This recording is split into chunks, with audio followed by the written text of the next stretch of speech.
Baik, selamat siang mahasiswa semuanya. Kita lanjutkan lagi ya materi terkait dengan graf. Kemarin kita sudah sampai materi sirkuit atau lintasan.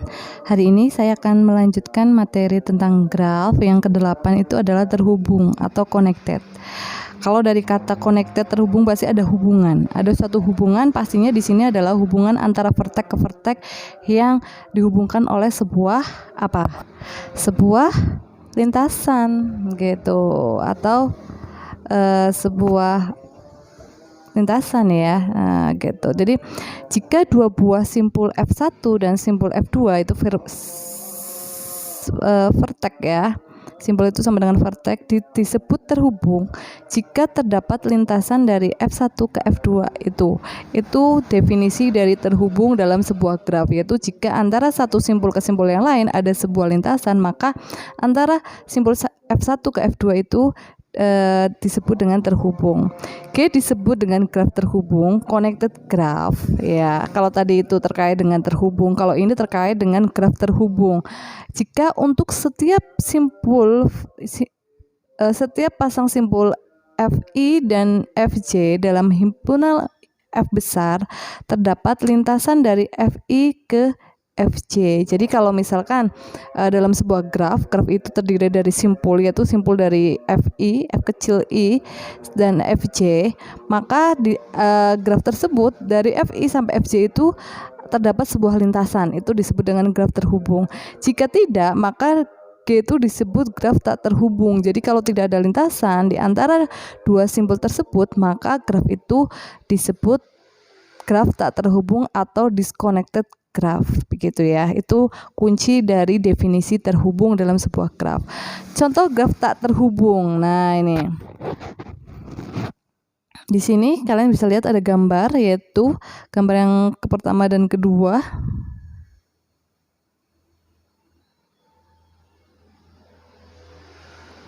Nih ya, ini yang graf tak terhubung kok begitu ya. Ini lihat, maksudnya graf terhubung, tak terhubung seperti ini. Jadi dari F1 ini maksudnya graf terhubung menurut saya sih.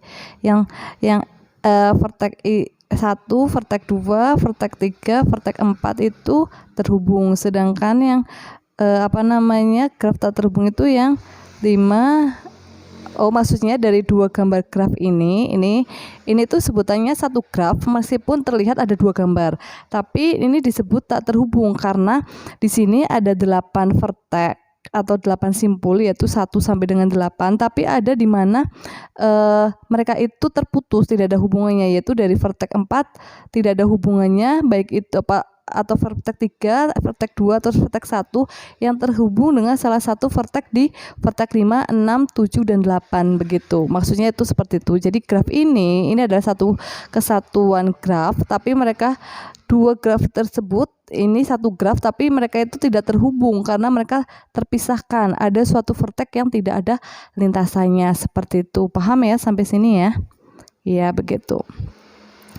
Graf berarah G dikatakan terhubung jika graf tidak berarahnya terhubung. Graf tidak berarah dari G diperoleh dengan menghilangkan arahnya, begitu. Jadi graf berarah G dikatakan terhubung jika graf tidak berarahnya terhubung, begitu.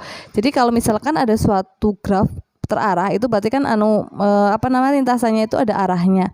Itu terhubung jika graf itu tidak berarahnya terhubung, gitu. Jadi setiap lintasan itu selalu terhubung. Graf tidak terarah dari G diperoleh dengan menghilangkan arahnya, seperti itu. Jadi kalau kita menghilangkan lintasan atau arahannya, berarti graf itu menjadi graf tidak berarah. Graf itu terhubung, begitu. Meskipun graf itu tidak berarah, maka akan menghilangkan arahnya. Dikatakan tidak berarah itu jika pada graf itu lintasannya itu dihilangkan arahnya, itu disebut graf tidak berarah. Tapi kalau misalkan graf berarah, itu adalah graf yang lintasannya punya arah panah, begitu. Dua simpul F dan U dan V pada graf berarah G disebut terhubung kuat ya. Jadi kalau ada simpul atau vertex U dan V pada graf terarah G disebut dengan terhubung dengan kuat jika terdapat lintasan berarah dari U ke E, dan jika lintasan berarah dari V ke U gitu. Jadi kalau ada sebuah graf berarah itu otomatis di antara vertex U dan V itu ada tanda panahnya, baik itu dari U ke V atau V ke U begitu. Itu disebut dengan terhubung kuat, strongly connected begitu. Terus jika U dan V tidak terhubung kuat tetapi terhubung pada graf tidak berarahnya, maka U dan V dikatakan terhubung lemah. Ya, jadi misalkan ada U dan V tidak terhubung kuat, tetapi terhubung pada graf tidak berarahnya. Jadi kalau misalnya ada U dan V itu pada graf berarah, tapi mereka tuh terhubung sebenarnya, tapi terhubungnya itu tidak berarah, jadi cuma garis lintasan biasa, itu disebut dengan terhubung lemah atau weakly connected. Begitu, itu bedanya antara strongly connected dan weakly connected seperti itu. Selanjutnya, graf berarah G disebut graf terhubung kuat, strongly connected graf. Kalau tadi itu hanya terhubung kuat, kalau ini adalah grafnya, graf terhubung kuat, yaitu graf berarah yang terhubung kuat. Apabila untuk setiap pasangan simpul sembarang U dan V di G terhubung kuat, kalau tidak G disebut graf terhubung lemah. Jadi misalkan nih di sini graf berarah terhubung lemah ini di sini. Kenapa terhubung lemah? Karena di sini ada di mana hanya ada 2 ke 4, 2 ke 3, 3 ke 4, tidak ada yang berbalik, yaitu 4 ke 2 atau 3 ke 2 atau dari 4 ke 3 itu tidak ada. Ini hanya terhubung lemah saja. Sedangkan kalau yang sebelah kanannya itu graf berarah terhubung kuat. Kenapa terhubung kuat? Karena itu ada suatu lintasan yang berarah, baik itu dari 1 ke 2, dari vertex 1 ke 2 maupun ke 2 1 atau 3 ke 2 ke 3, baik itu ada arahnya, 3 ke 2 juga ada. Jadi saling berarah ya, mau ke 2 3, 3 2 juga ada, 1 2, 2 ke 3 juga ada. Tapi kalau yang sebelah kiri itu kan ada beberapa lintasan atau yang sebutannya lintasan berarah itu yang tidak berbalik, hanya 2 ke 3, tapi tidak ada 3 per ke 2 seperti yang sebelah kiri, itu disebut graf berarah terhubung lemah.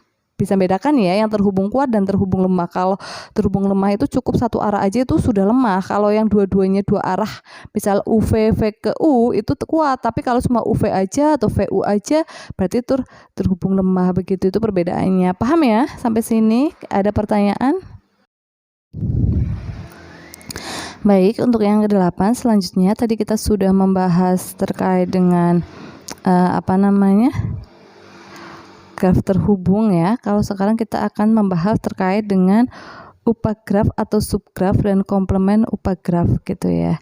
Jadi di sini kalau kalian biasanya kita belajar sub seperti itu kan dalam suatu fungsi ya, subbagian gitu. Sub kan biasanya bagian dari suatu fungsi gitu. Kalau di sini juga sama, subgraf itu bagian dari sebuah graf pastinya. Komplement berarti pelengkapnya ya. Kalau komplement itu misalkan suatu graf ditambahkan dengan komplement yang akan menjadi graf itu sendiri gitu, intinya seperti itu. Misalkan G itu adalah VE adalah sebuah graf gitu. Jadi G itu adalah sebuah graf di mana ada terdiri dari vertex dan juga lintasan. Di mana ada G1 itu sama dengan V1 E1 adalah upagraf, subgraf dari G. Jadi ada sebuah graf G di mana G itu terdiri vertex dan E, V besar dan E besar. Terus ada sebuah graf juga yaitu G1 di mana G1 itu terdiri dari V1 dengan E1 adalah subgrafnya dari G. Jadi bagian dari graf G. Jika F1 adalah subset dari V besar dan E1 itu subset dari E juga, itu dikatakan bahwa G1 itu adalah subgraf apa upagraf begitu. Terus komplement dari upagraf G1, komplement dari subgraf itu terhadap graf G itu adalah graf G2 sama dengan F2 E2. Sedemikian sehingga E2 itu sama dengan E dikurangi dengan E1 begitu. Jadi E2 itu disebut G2 itu akan dikatakan sebagai komplement dari upgraf atau subgraf dari sebuah G1 itu jika E2-nya itu adalah E dikurangi E1. Jadi lintasan E2 itu sisa dari lintasan pada E tapi selain E1. Intinya seperti itu gampangannya. Dan V2 adalah himpunan simpul yang anggota-anggota E2 bersisian dengannya. Sedangkan V2-nya itu adalah simpul-simpul yang merupakan anggota-anggota yang merupakan vertex yang menghubungkan pada E2 bersisian dengannya. Begitu. Paham ya? Jadi di sini Kalau kita lihat di sini contohnya ini lebih jelas. Contohnya di graf G1 ini di gambar A itu kita akan lihat di situ ada sebuah graf yaitu yang mempunyai 6 vertex, yaitu vertex 1 sampai vertex 6. Terus yang ke B itu disebut sebuah upgraf atau subgraf. Kenapa dikatakan upgraf atau subgraf? Karena vertex ataupun lintasan yang ada pada graf B itu adalah bagian dari graf G1 yang ada pada A itu. Lihat ya, itu kan dia ngambil vertex 1, 2, 5, dan 3 dan juga lintasannya juga sama persis dengan yang gambar A. Itu disebut dengan subgraf atau upgraf begitu. Sedangkan gambar C itu adalah komplement dari upgraf B. Kenapa dikatakan komplement? Kalau kalian lihat, karena graf pada C itu adalah lintasan pada yang ada di G1 tapi tidak masuk pada subgrafnya, sisa dari, jadi E2-nya itu adalah lintasannya adalah sisa dari E dikurangi dengan E1 itu kan, dilihat ya kan, lintasan dari 1 ke 2, 2 ke 3, 3 ke 6, 6 ke 5, di mana lintasan pada B itu tidak ada begitu. Jadi sisa dari lintasan pada graf G begitu. Itu disebut dengan komplement. Paham ya? Jadi kalau graf B sama C digabungkan akan menjadi graf G1 itu sendiri. Paham ya sampai sini? Baik, akan saya lanjutkan materi terkait graf. Kemarin yang ke-8 itu adalah subgraf dan juga graf komplemennya ya. Ini yang ke-9 adalah upgraf rentang atau spanning subgraf ya. Upgraf G1 itu adalah V1 E1 dari G adalah VE. Jadi subgraf dari graf G itu adalah G1. Dikatakan upgraf rentang jika V1 itu sama dengan F, yaitu G1 mengandung sebuah simpul dari G begitu. Jadi sebenarnya hampir mirip ya dengan subgraf, cuma di sini upgraf rentangnya itu sendiri lebih fokus ke V1-nya itu dengan V gitu ya. Dimana ini kita lihat ada 3 gambar graf ya. Untuk graf yang 1 itu adalah graf G ya kan, itu ada 5 simpul, betul ya, ada 5 simpul. Sedangkan graf yang B itu adalah upgraf rentang dari G karena ada di sini juga 5 simpul, cuma ada yang hilang yaitu lintasan dari simpul 1 ke 3 sama simpul 2 ke 3, yaitu dimulai dari V1 begitu. Kenapa ini dikatakan upgraf rentang? Karena simpulnya sendiri atau vertexnya itu sendiri tuh sama, tapi ada lintasan yang hilang. Yang C itu adalah bukan upgraf rentang dari G gitu. Karena kenapa bukan upgraf rentang dari G? Karena hanya ada simpul yang ada di graf C seperti itu. Paham ya? Jadi kalau dikatakan upgraf rentang dari G itu sendiri adalah jika G1 itu mengandung semua simpul dari G itu sendiri begitu. Jadi V1 sama dengan V ya kan. Jadi makanya di sini graf B, graf yang nomor 2 ini dikatakan upgraf rentang karena semua simpul di graf G, graf awalnya itu semua ada. Sedangkan yang gambar C itu tidak dikatakan upgraf rentang karena apa? Dia hanya mempunyai 3 simpul. Padahal untuk simpul G itu sendiri ada 5. Paham ya? Di sini yang disebut dengan upgraf rentang yaitu spanning subgraf, yaitu graf bagian dari suatu graf tapi dia itu mempunyai semua simpul pada graf G itu sendiri begitu. Sedangkan yang selanjutnya adalah yang ke-10, cutset. Cutset dari graf terhubung G adalah himpunan sisi yang bila dibuang dari G menyebabkan tidak terhubung begitu. Jadi cutset adalah graf yang terhubung G di mana himpunan sisi yang bila dibuang dari G menyebabkan dia tidak terhubung. Jadi cutset selalu menghasilkan 2 buah komponen begitu. Jadi kalau kita cutset itu, jika ada cutset dalam suatu graf itu akan menyebabkan graf itu menjadi 2 buah komponen atau 2 buah graf baru seperti itu. Contoh pada graf di bawah ini yaitu kita punya vertex 2, 12, 15, 35, 34 adalah cut setnya. Terdapat banyak cut set pada sebuah graf terhubung. Himpunan 1, 2, 2, 3 juga adalah cut set. 13, 15, 12 adalah cut set, 26 juga cut set. Tetapi 12, 25, 45 bukan cut set sebab himpunan bagiannya 12, 25 adalah cut set. Begitu. Gimana ya maksudnya? Maksudnya gini, lihat. Contoh di atas nih. Ini gambar A ya, gambar A itu kan ada berapa gambarnya kan terhubung ya, satu graf terhubung, yaitu mulai dari vertex 1, 2, 3, 4, 5 sampai 6 itu ada lintasannya masing-masing. Terus ternyata setelah kita 1, 2, 1, 5 dan 1, 3 dan 1, 5 dan 1, 4 itu kita sebagai cut set ya kan, 1, 2, 1, 5, 3, 5 dan 3, 4 itu kita sebut sebagai cut set, berarti lintasan itu dihilangkan. Maka graf yang sebelumnya yang tadinya terhubung semua menjadi sebuah graf menjadi dua komponen, yaitu komponen yang pertama adalah 1, 3, komponen kedua adalah yang mempunyai 4 simpul tersebut, yaitu 4, 5, 2, 6 itu. Begitu, maka dikatakan 1, 2, 1, 5, 1, 3, 1, 4 itu adalah cut set, dikatakan di awal.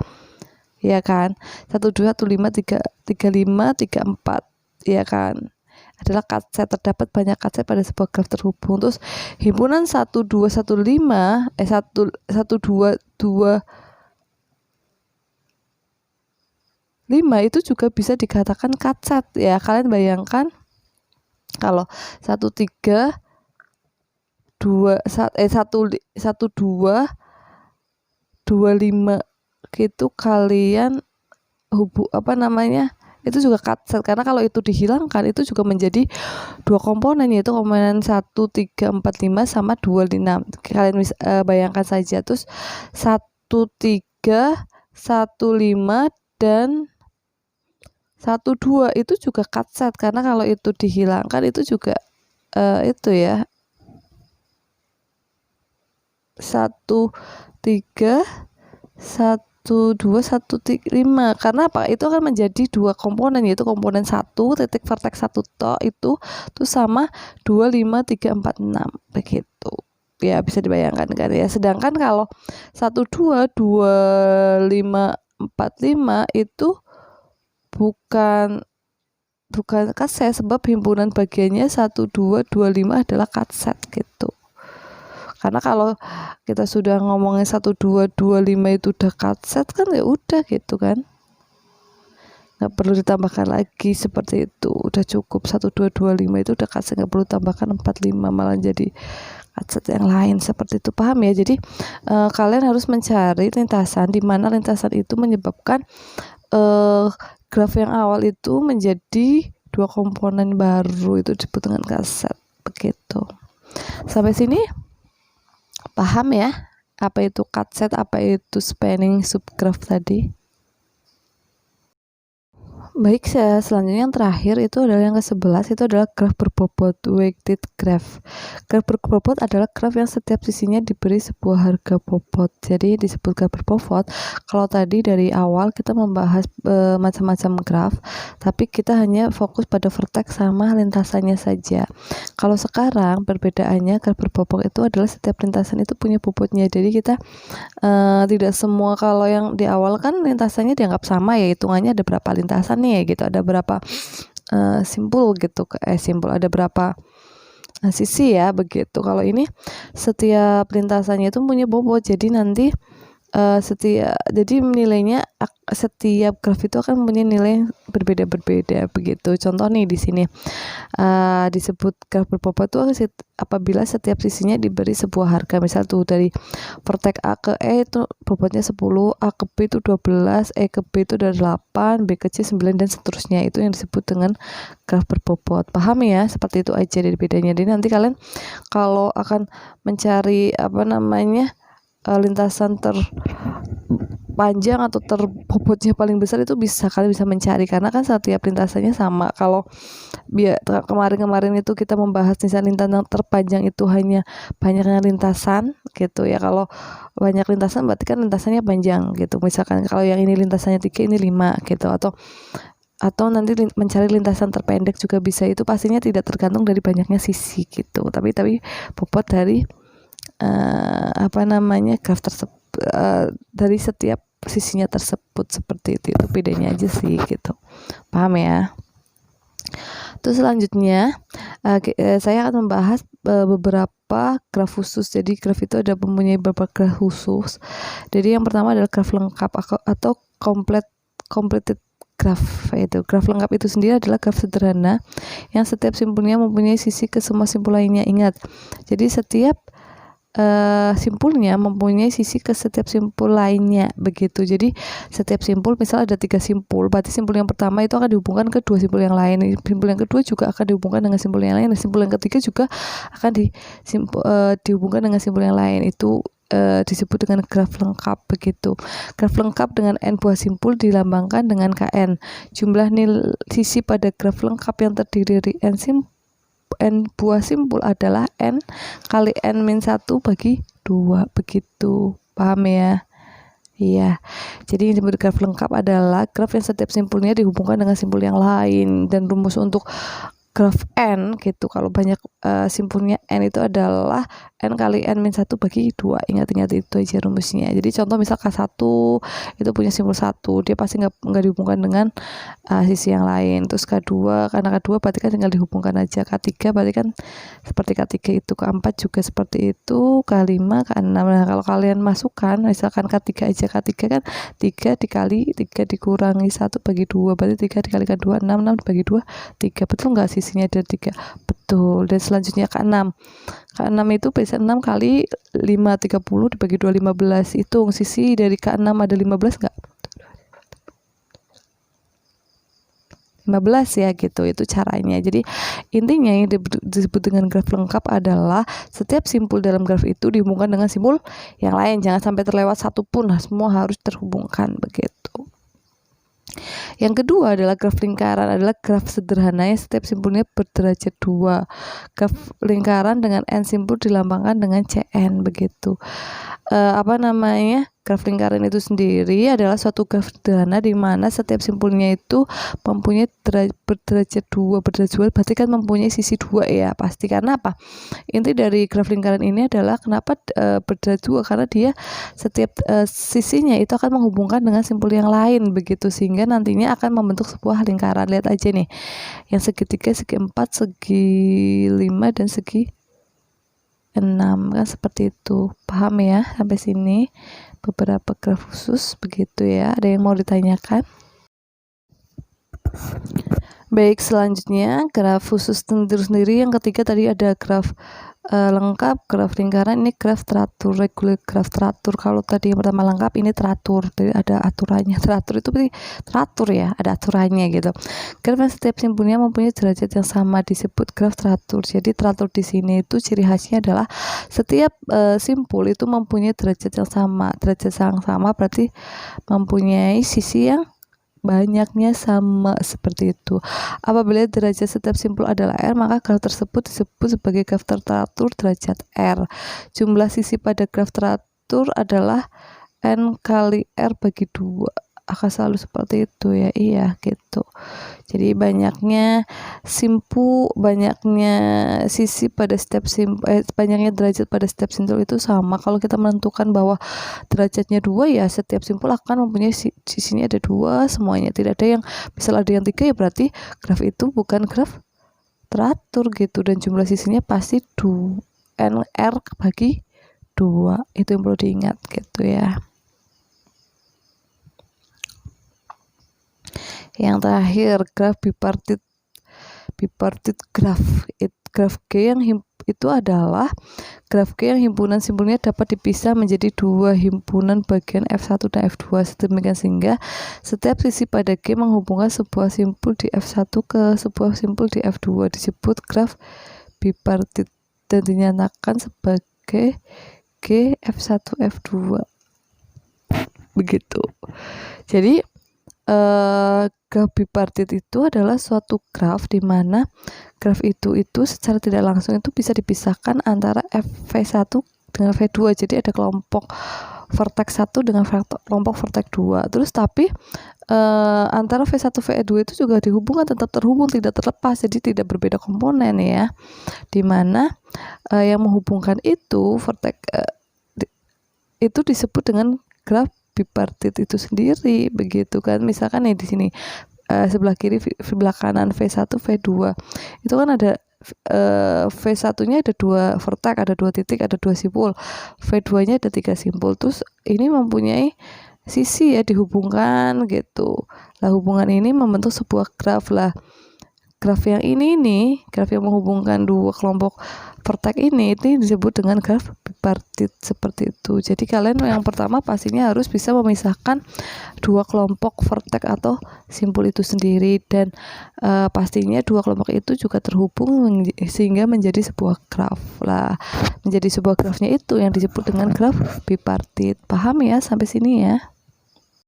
Selanjutnya ya, di sini kita bisa lihat contoh dari graf bipartit, yaitu graf G ini disebut graf bipartit karena graf G ini bisa dibagi menjadi dua kelompok simpul-simpul atau vertex, dimana kalau kita fokuskan dimana V1-nya adalah ABD ya,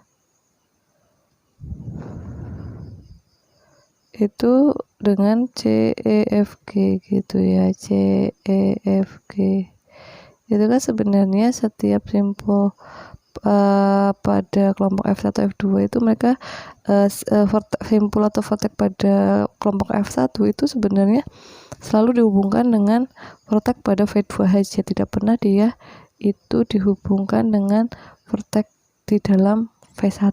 Itu intinya seperti itu, jadi bisa dilepas begitu ya, ABD itu. Terus CFG juga sama, CFG itu juga dia berdiri sendiri ya, jadi vertex tersebut tidak pernah dihubungkan dengan vertex yang ada di V2, intinya seperti itu. Ini juga sama, ini juga, ini graf persoalan utilitas, nggak penting, nggak perlu bukan contohnya gitu ya. Terus selanjutnya kita akan belajar terkait representasi graf, yaitu yang pertama adalah matrik ketetanggaan, adjacency metric. Itu kalau misalkan kita ngomongin metrik terus dikaitkan dengan graf, pastinya kita kalau udah ada kata-kata metrik pasti akan berkaitan dengan simbol metrik itu sendiri, dimana A itu sendiri, misalkan A dikata submetrik itu adalah AIC gitu. AIC itu kan pastinya berkaitan dengan kolom dan ini ya, kolom dan baris begitu. Nah di sini AIJ di sini karena ini representasi dalam bentuk graf itu berbeda. Untuk 1 itu jika simpul I dan J bertetangga, dan 0 itu jika simpul I dan J tidak bertetangga. Begitu bertetangga berarti langsung ada lintasan atau ada sisinya yang menghubungkan antara simpul tersebut gitu ya, paham ya di situ. Contohnya ini ada 3 contoh. Yang pertama dulu kita lihat gambar graf A itu ada vertex 1, 2, 3, 4 ya kan, kita tuliskan di bawahnya 1, 2, 3, 4 untuk barisannya, terus untuk barisan kolomnya juga 1, 2, 3, 4, jadi ke arah baris, ke arah kolomnya kita tuliskan. Terus kita lihat 1 ke 1 ada enggak gitu kan, ada hubungannya enggak ada, berarti 0. Terus 1 ke 2 ada enggak, ada. 1 ke 3 ke bawah dulu ya, atau ke samping boleh, 1 ke 1 0, 1 ke 2 ada, 3 ke 1 ada enggak, ada. Terus 4 ke 1 enggak ada ya, berarti 0. Terus 2 ke 1 ada, 2 ke 2 enggak ada ya, 0, 1 seperti itu. Jadi kalian mencari bentuk matriks perseginya menghubungkan setiap vertex, apakah itu ada bertetangga atau enggak. Bertetangga itu maksudnya mempunyai sisi lintasan seperti itu ya, mempunyai dituliskan seperti itu. Terus yang kedua juga sama, yang gambar B itu kan ada 5 vertex ya, atau 5 simpul ya, kalian hubungkan 1 ke 1 ada enggak vertex dari 1 ke 1, 1 ke 2 ada enggak, 1 ke 3 ada enggak, sampai 1 ke 5 dan 1 seperti itu, sehingga akan membentuk suatu metrik persegi. Terus yang C juga sama, kalian perhatikan ya begitu. Jadi kalian mencari apakah dari satu simpul ke simpul lain itu ada lintasan atau ada sisinya atau enggak, begitu. Itu dituliskan, kalau ada sisinya berarti tulis 1, kalau enggak ada sisinya berarti tulis 0. Sesimpel itu ya yang disebut dengan representasi graf atau metrik ketetanggaan. Itu representatif graf dalam bentuk metrik ketetanggaan seperti itu. Bisa ya dipahami ya. Coba kalian pahami begitu. Jadi kalian melihat tuh kayak di sini ya, kita misal per baris aja, 1 ke 1 0, 2 ke 1 1, 3 ke 1 3 ke 1, ada berapa, 3 ke 1 ada 2 ya, 3 ke 1 ya betul, 4 ke 1 4 ke 1 enggak ada kan, 0. Terus 2 ke 1 1, 2 ke 2 0, 2 ke 3 1, 2 ke 4 1, begitu terus ya. Intinya seperti itu, mudah banget. Jadi merepresentasikan dalam bentuk ketetanggaan gitu, dalam bentuk graf ketetanggaan. Derajat tiap simpul I untuk graf tak berarah itu pastinya jumlahnya itu banyaknya itu adalah derajat banyaknya derajat tiap simpul I itu adalah jumlah dari AIC itu sendiri ya, pastinya kan berapa banyaknya begitu kan. Sedangkan kalau untuk graf berarah itu pasti kan jumlah nilai pada kolom dan jumlah nilai pada baris pasti berbeda ya, karena kan arahnya apakah 2 arah atau cuma 1 arah. Misalkan kalau arahnya cuma 1 ke 2 1, tapi kalau 2 ke 1 kan berarti dia nggak punya arah gitu. Jadi jumlahnya ada 2, yaitu in dan out. Untuk in itu adalah kolom, kalau out itu adalah baris, banyaknya derajat pada baris. Tapi kalau untuk yang tak berarah ya udah kita jumlahkan aja banyaknya derajat pada kolom dan baris tersebut begitu. Kalau yang berarah kita pisahkan satu persatu begitu derajatnya.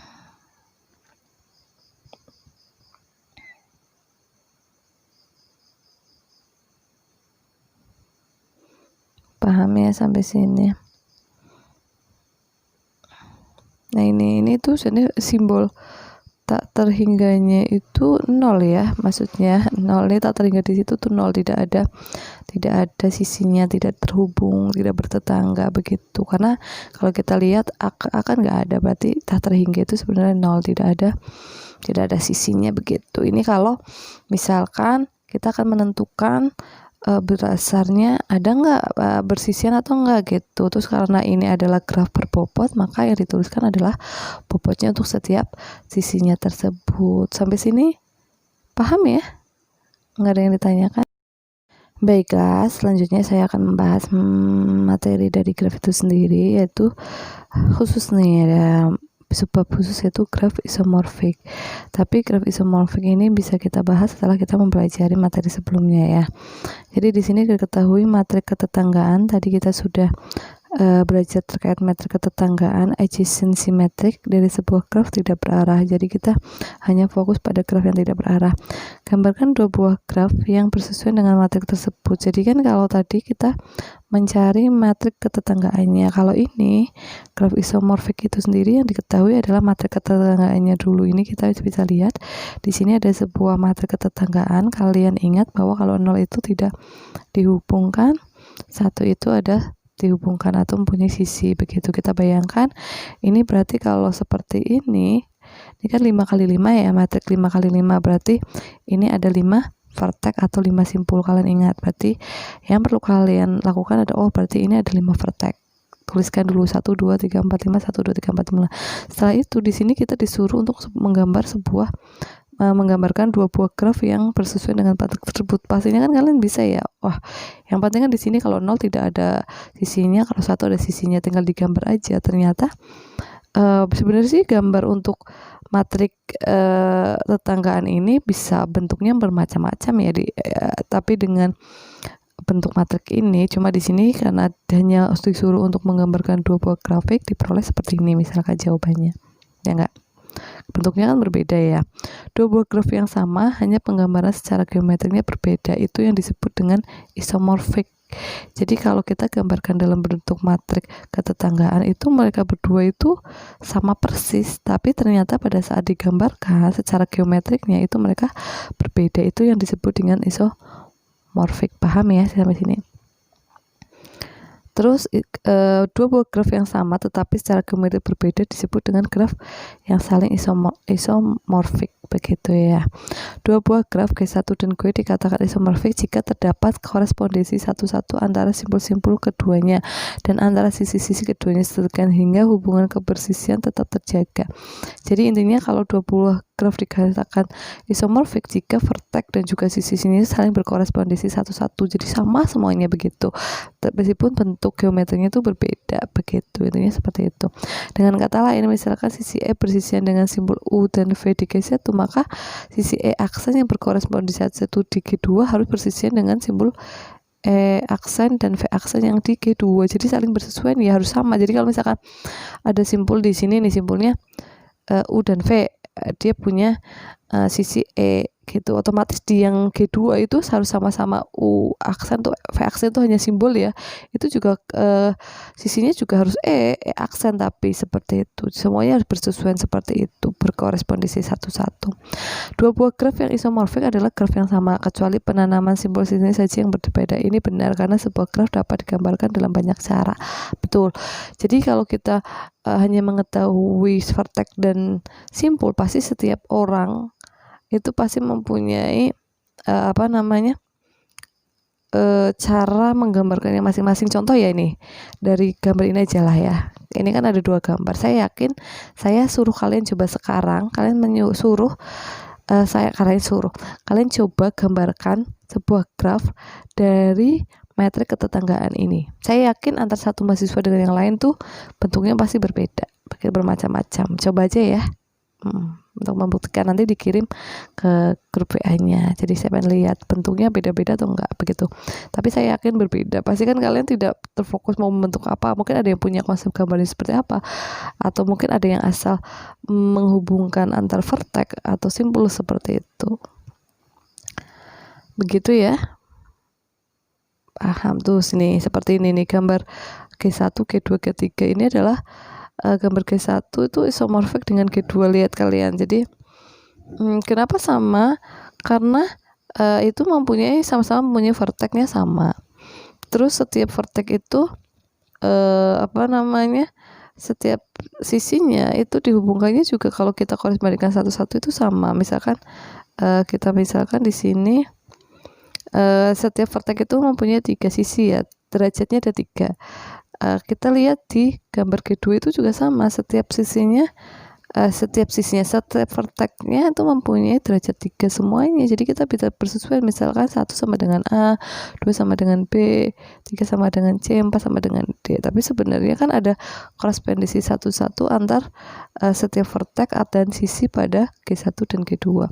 Berbeda pada saat G1 dan G3, mereka itu tidak isomorfik karena sama-sama punya vertex yang jumlahnya sama, tapi derajat pada setiap vertex atau sisi pada setiap vertex itu tidak berkorespondensi satu-satu, tidak ada yang bisa disamakan. Lihat aja, untuk kalau G1 itu setiap vertex derajatnya 3, kalau G3 itu setiap vertex derajatnya 2, seperti itu. Ini juga sama. Begitu ya, jadi bisa dipahami lah ya, ini contoh-contohnya aja. 2 buah graf isomorfik, 3 buah graf isomorfik ini ternyata tuh isomorfik semuanya, bisa kalian teliti. Jadi dari gambar-gambar itu, contoh-contoh itu, definisi dari graf isomorfik itu sendiri dapat dikemukakan bahwa 2 buah graf isomorfik memenuhi ketiga syarat berikut, yaitu mempunyai jumlah simpul yang sama, mempunyai jumlah sisi yang sama, mempunyai jumlah simpul yang sama berderajat tertentu. Itu yang perlu kalian perhatikan.